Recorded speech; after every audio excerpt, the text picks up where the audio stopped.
Ci sono dei momenti in cui neanche tu sai come poter reagire?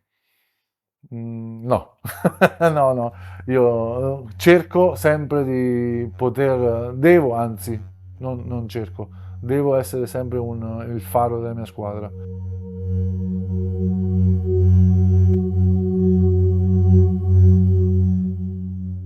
Davanti a me Daniele Moretti, che è l'allenatore della Personal Time di San Donà, squadra di pallavolo che milita nel campionato A3, girone bianco, e che possiamo dire oggi, a metà dicembre, si è qualificata alle Final Four della Coppa Italia, sempre di A3, e l'anno scorso ha rischiato, e diciamo perché, di essere promossa addirittura in Serie A2, ma attualmente è prima in classifica. Quindi con il mister vogliamo parlare di questa sua esperienza, di questa squadra e un po' di chi c'è dietro questo nome. Allora, Daniele, abbiamo deciso che ci diamo del tu. Sì. Raccontaci un po' di te brevemente, aggiungendo delle informazioni che magari anche chi ti conosce può trovare curiosamente interessanti. Allora, vi parlo di me. Io nasco pallavolisticamente a San Severino e poi subito dopo, diciamo, 6 mesi la Lube di Civitanova, che è una squadra che è famosa ormai in tutto il mondo, mi prende per le sue giovanili. Vinco degli scudetti anche a livello giovanile, quindi diciamo che la mia carriera nasce da lì e comincio ad andare in giro per l'Italia con l'obiettivo di tornare alla Lube per giocare titolari in Superlega. Quello era il mio obiettivo che mi aspettavo di raggiungere. Poi Apriamo e chiudiamo parentesi, San Severino Marche, un comune non estraneo a questo sport. no, infatti ci sono molte persone, molti appassionati e soprattutto molti ex giocatori e allenatori di pallavolo. Addirittura il mio vicino di casa è Alberto Giuliani, che è l'allenatore del Volley Modena, quindi non è un caso che la tradizione a San Severino sia venga da lontano. 13.000 persone, ma tanti pallavolisti. Cos'è Esatto. successo dopo Lube? Dopo l'Ube io ho iniziato a girare un po' l'Italia, prima un po' in Serie B, poi in Serie A2, poi sono riuscito ad arrivare in Superlega, però un infortunio mi ha tolto, diciamo, la soddisfazione di poter finire la mia carriera appunto in Superlega e quindi di tornare alla Lube. Però ovviamente non mi sono perso d'animo perché sono una persona che cerca sempre di nuovi obiettivi, di nuovi stimoli e quindi ho cominciato a studiare da allenatore. Ecco, e diciamo subito una cosa, perché in queste conversazioni mi piace estrarre come fosse una spremuta dei messaggi positivi che vanno al di là dello sport specifico. Certo. Hai detto, quando mi sono allontanato, mi sono infortunato, mi hai detto prima, ho dovuto cambiare alcune cose, Sì, alcuni gesti sportivi. Ci sì. racconti bene che cosa? Sì, nel senso che quando c'è un infortunio, anche grave come l'ho avuto io alla spalla, le cose che facevi prima non sono le stesse, quindi ho dovuto praticamente cambiare il mio stile di gioco. Prima ero un giocatore che era un grande attaccante, un grande battitore in salto, invece sono diventato un grande giocatore di muro e un battitore salto flotte, quindi sono praticamente un giocatore diverso nell'ultimo periodo, negli ultimi 10 anni di carriera. Questo mi ha aiutato anche a capire bene tutte le tipologie di giocatore che adesso vado ad allenare, quindi diciamo che nella sfortuna sono stato fortunato appunto per questo. E senti, hai avuto in quel momento un allenatore che ti ha detto adesso dobbiamo scoprire e potenziare qualcosa che prima non serviva perché esprimevi la massima forza in altri gesti o l'hai capito da te? L'ho capito da me, nel senso che alcuni miei giocatori, adesso non sarà molto lusinghiero per i miei ex allenatori, però alcuni miei giocatori ho detto che non voglio essere nessun allenatore che ho avuto, perché ho fatto caso anche tornando indietro un po' con la mente alla mia carriera e tutto quello che ho appreso, tutto quello di importante anche tecnicamente ma anche moralmente l'ho appreso dai miei compagni di squadra e quindi cerco di essere così anche per i miei giocatori, qualcuno da prendere ad esempio, qualcuno che ha sempre un consiglio in più che possa aiutarli a superare dei momenti di E difficoltà. allora dammi un paio di lezioni che hai appreso dai tuoi precedenti allenatori senza fare nomi, su ciò che nel tuo bagaglio da allenatore non ci deve essere e dammi un paio invece di elementi, comincia da dove vuoi, che hai appreso dai tuoi compagni di squadra, al di là dei nomi, che invece hai inserito nel tuo bagaglio. Allora, sicuramente la freddezza, il distacco tra allenatore e giocatore per me non deve esserci, nel senso deve esserci empatia, deve esserci comprensione perché prima dei giocatori siamo persone, secondo me, e quindi è importante avere un rapporto, non dico padre-figlio, ma quasi, soprattutto dipende anche dalla differenza di età che sia, può essere padre-figlio come può essere fratello maggiore. E sono convinto di questo perché mettere a proprio agio ogni giocatore è la prima cosa, la cosa più importante per poi farlo fidare di te, perché alla fine è questo, il fidarsi del proprio allenatore su quello che gli dice, perché se non c'è, Velasco lo dice veramente, nel senso che noi siamo nati per convincere i giocatori, se non abbiamo un rapporto stretto con loro, come facciamo? E E quindi questo è il primo sì, elemento. Un esatto. secondo elemento che Mi ha aiutato molto, ma soprattutto i miei compagni mi hanno aiutato a livello tecnico. Ho visto, sia anche non volendo, nel senso che cercavo di capire con il feedback visivi quello che facevano bene e cercavo di metterlo e farlo mio nel bagaglio. Cioè, tipo anche delle tipologie di attacco, di tipologie di spostamento di muro che adesso ancora vanno in Superlega, quindi io le insegno adesso ai miei giocatori. è chiaro quindi che in negativo vediamo il fatto che la freddezza nel rapporto non ci deve essere ed evidentemente quello di far ragionare sulle qualità dei compagni è un altro elemento che ci deve essere, quindi non ci deve essere il fatto di pensa solo a te stesso e al tuo ruolo. Cos'altro non, hai deciso di non portare con te di quello che hai ricevuto dai tuoi ex? Beh, per il resto ho deciso di fare nella mia carriera, io vengo dalle Marche, le Marche sono molto, diciamo, amano molto il rapporto uno a uno allenatore-giocatore, che non ho mai visto nella mia carriera, a parte a fine carriera qua in Veneto, negli ultimi 2 anni che ho giocato da un altro allenatore che prendeva molto sul serio, prendeva la mattina, un'ora e mezza, ti prendeva e ti allenava individualmente. Questo io non l'ho mai visto in altri allenatori in tutta la mia carriera. Molto gioco, molto 6 e 6, tutti globale, ma mai a livello individuale. E dove io ho notato che la crescita esponenziale è molto più ampia, anche perché un allenatore che si dedica completamente a un solo giocatore ha una valenza tripla, secondo me. Senti, parliamo di questa squadra fenomenale, nel senso che è stata una sorpresa. Tu mi dicevi prima, è stata una sorpresa per molti, ma per chi ci lavora ogni giorno e capisce che i risultati sono legati ad una attività che viene fatta quotidianamente, forse non è tanto qualcosa che non poteva pronosticarsi. Da dove nasce questa forza che avete mostrato l'anno passato e questi risultati intermedi già raggiunti quest'anno? Il segreto è come ho detto prima, secondo me la forza nasce dall'empatia che si crea tra allenatori e giocatori e di conseguenza anche tra i giocatori, perché c'è un clima di sintonia che magari in altre squadre non hai, ok? E poi ovviamente il lavoro ci deve essere perché sono giudicato un allenatore che lavora molto, ma perché il lavoro paga, è sempre stato così, sia da giocatore che da allenatore sono convinto che lavorare con cognizione, con obiettivi precisi ti dà la consapevolezza che puoi raggiungere l'obiettivo che ti poni. Tecnica, tattica e il ruolo dell'allenatore. Ovviamente dipende da ciascun atleta, ma se dovessi così estemporaneamente, fatto 100 la totalità, dare un peso specifico a ciascuno di questi tre elementi? Allora, c'è tanto di tutti e tre, bisogna avere tanto di tutti e tre perché bisogna anche capire in che categoria usare queste tre armi, nel senso che la motivazione sicuramente vale per tutto, sempre, in qualsiasi categoria. La tecnica, più si scende di categoria, più è importante insegnarla.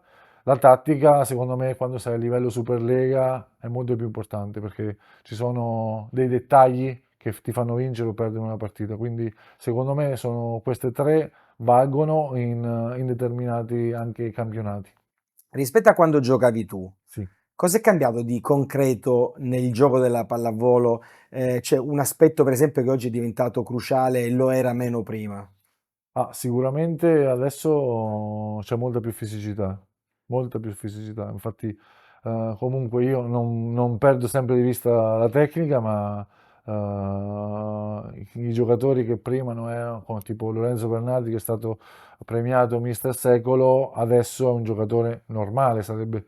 Adesso ci sono giocatori che vanno ad altezze stratosferiche per i tempi di allora, quindi adesso c'è molta fisicità, si pensa anche a stringere molto più il campo a livello tattico, quindi ci sono varie differenze che bisogna studiare, perché se non le noti poi rimani indietro e quindi dopo fai fatica a rimanere sempre aggiornato e a rimanere sempre sulla cresta dell'onda.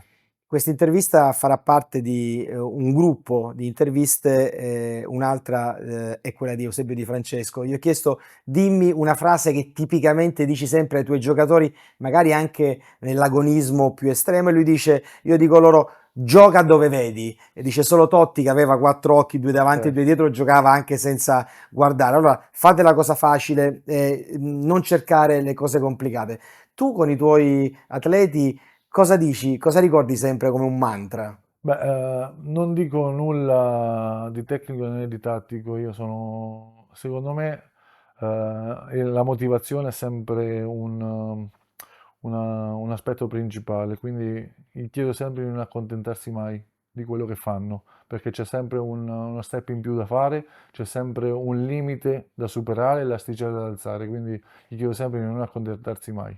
Fammi capire una cosa, durante una match ci sono dei momenti che hanno un'alta intensità emotiva, può essere un set molto combattuto, può essere andare sotto di due set e dover giocare sulla motivazione che è veramente ridotta al lumicino, può essere un pubblico che fischia, può essere un pubblico che incoraggia particolarmente. Provi a farmi degli esempi di cosa succede nella testa di un allenatore in alcuni momenti specifici. Dimmi la situazione e cosa accade in genere.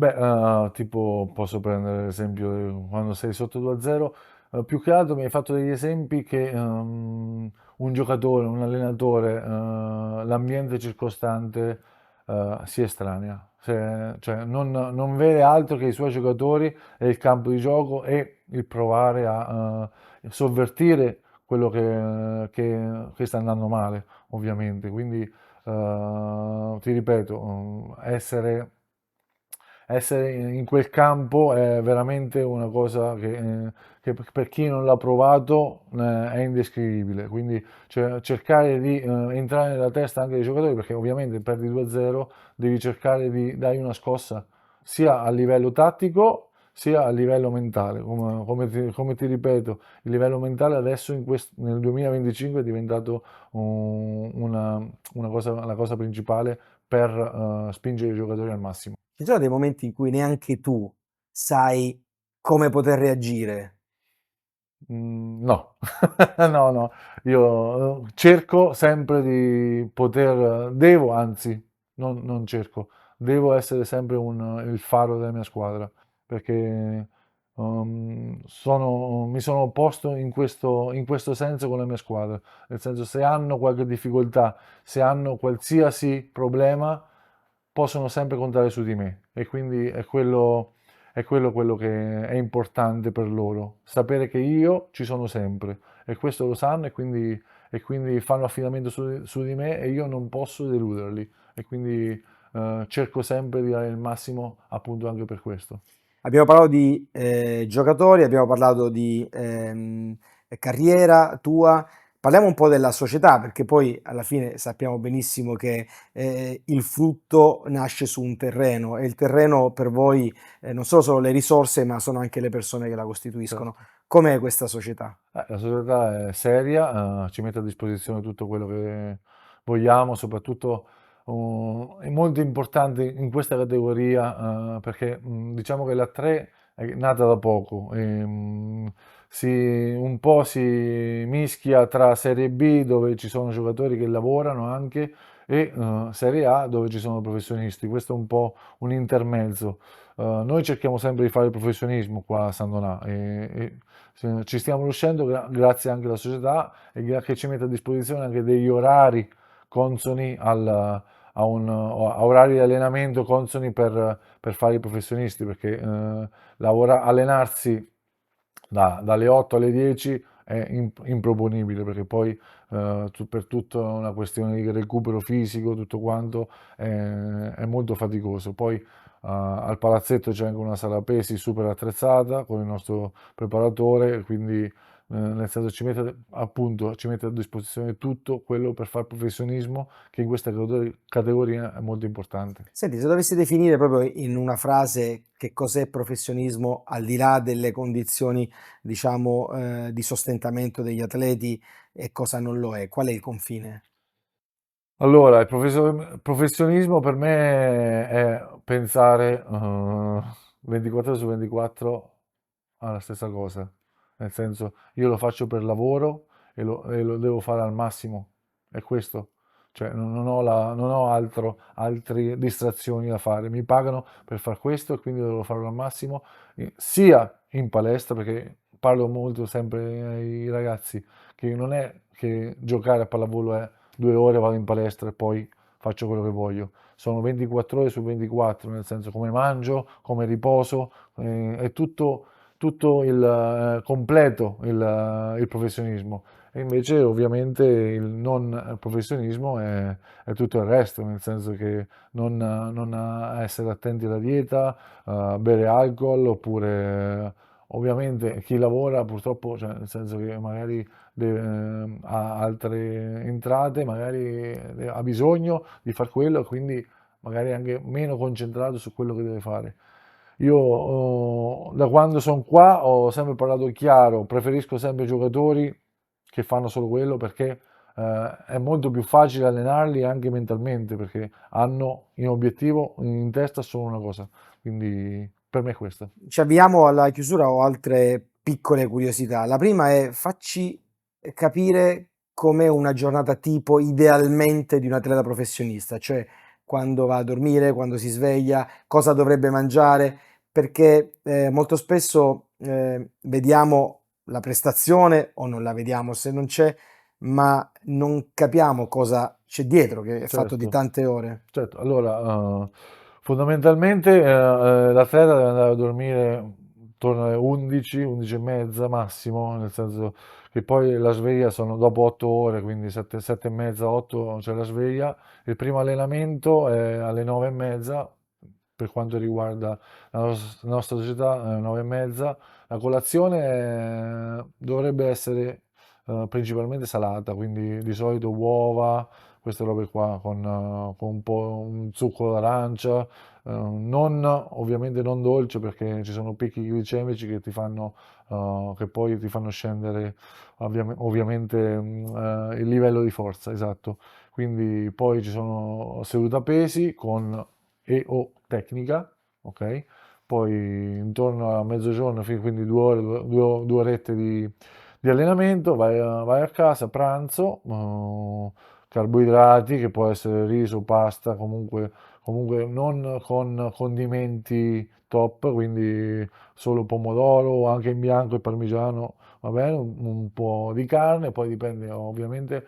Ancora non ho incontrato atleti o vegani o vegetariani. Io, per mia esperienza, un anno ho fatto la dieta vegana e mi sono trovato molto bene. Devo dire che è stato l'ho fatta soprattutto a fine carriera, sono tornato ai livelli di energia che avevo 10 anni prima, quindi se qualcuno vuole provare la consiglio. E quindi o carne o legumi o comunque delle fonti sia di carboidrati che di proteine, più verdure che ovviamente non devono mai mancare. Poi un riposo e poi alle 5 e mezza, 6, altro allenamento tecnico, finisce l'allenamento dopo 2 ore, cena e di nuovo routine, ok? Ovviamente durante la settimana ci sono mattine libere, ok, però per le altre mattine e pomeriggio c'è sempre allenamento, anche perché ovviamente, come ho detto, se lo fai di lavoro devi farlo con la testa giusta. Che obiettivi personali hai? Francamente. Francamente, voglio vincere le Olimpiadi. Nel senso che credo che mettere l'asticella più alta possibile sia un dovere per chi fa un lavoro del genere. Poi ovviamente ci sono obiettivi che ci sono a intermezzo, no? Che magari voglio arrivare in A3, poi in A2, poi in Superlega, però l'obiettivo primario credo che deve essere sempre il massimo. E il massimo per un atleta o per un allenatore è vincere le Olimpiadi, quindi mi pongo quello come obiettivo. So che tra i tuoi hobby c'è la lettura di libri motivazionali. Ce n'è qualcuno in particolare che ti ha particolarmente dato qualcosa? Adesso sto leggendo il libro del preparatore di LeBron James, che diciamo che da quando è giovane che lo segui, quindi sì, sono molto ispirato anche a grandi atleti che hanno fatto questa, hanno fatto le Olimpiadi. Ho letto anche poco tempo fa un altro libro dove ci sono veramente delle testimonianze di campioni olimpici come loro pensano. E quindi è quello che mi serve per trasmetterlo anche ai miei giocatori, perché è arrivato al massimo può solo insegnare a chi vuole arrivarci, ok? Quindi sto leggendo questi libri e penso che sia la chiave anche non solo per i miei giocatori, ma anche per me stesso. Senti, si dice che dietro grandi uomini ci sono sempre grandi donne, o dietro grandi donne, grandi partner, grandi uomini. Nel tuo caso, com'è la storia? Nel mio caso conferma questa frase perché mia moglie anche mi supporta in tutto quello che faccio, e soprattutto perché è un ex pallavolista, quindi capisce, è un vantaggio perché capisce bene la nostra vita e la vita che facciamo, quindi è anche fonte di ispirazione per me e anche fonte di consiglio, visto che tante volte chiedo consiglio a lei per qualche problema, sia tecnico che tattico che incontro nella mia carriera o nella squadra in cui alleno, quindi mi supporta veramente al 100% e devo solo ringraziarla. Ecco, adesso invece parliamo a questo bambino che ti dice anch'io voglio diventare un giorno un allenatore come te, che cosa devo fare? E parli a un bambino che ha 6-7 anni, ma gli parli con coscienza, quindi immaginiamo che si chiami, diamogli un nome, come lo chiamiamo? Non so, Marco, non lo Marco, so. parliamo a Marco. Marco, guarda in camera. Marco, per fare l'allenatore ci vuole tanta pazienza e quindi questa si acquisisce solo con l'esperienza, quindi ti aspetta un percorso lungo ma sicuramente pieno di soddisfazioni. Poi quando maturerai questa esperienza, le soddisfazioni e come posso dire, anche le problematiche cresceranno, però saranno sempre una soddisfazione superarle e soprattutto con la squadra che alleni. Ecco, allora il mio augurio è che ci possiamo rivedere per una seconda intervista Certo. qualche giorno dopo la vittoria delle tue Olimpiadi. Speriamo, speriamo, grazie, grazie. Grazie, grazie mille.